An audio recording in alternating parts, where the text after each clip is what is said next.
अस्सलामुअलैकुम नाज़रीन, JN news HD के साथ मैं हूं नाइला भट्टी। नजर डालते हैं आज की अहम खबरों पर।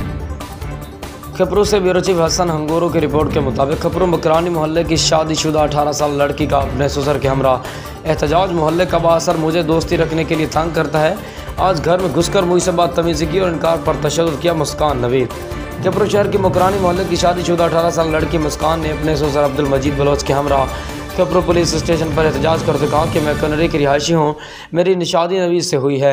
इस वक्त मकरानी मोहल्ले में रहती हूँ। हमारे मोहल्ले का बासर फ़िरोज़ मकरानी मुझे एक माह से दोस्ती रखने के लिए तंग करता आ रहा है।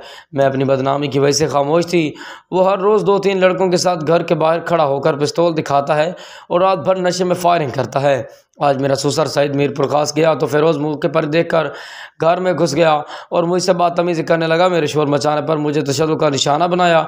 इस दौरान मेरा शोहर नवीद आया तो घर के बाहर खड़े उसके दोस्तों ने उसे लड़ाई की, उससे भी मारा। शोर सुनकर फ़िरोज़ भाग गया और अपने असर और रसों का इस्तेमाल करते मेरे शोहर को गिरफ़्तार करा दिया।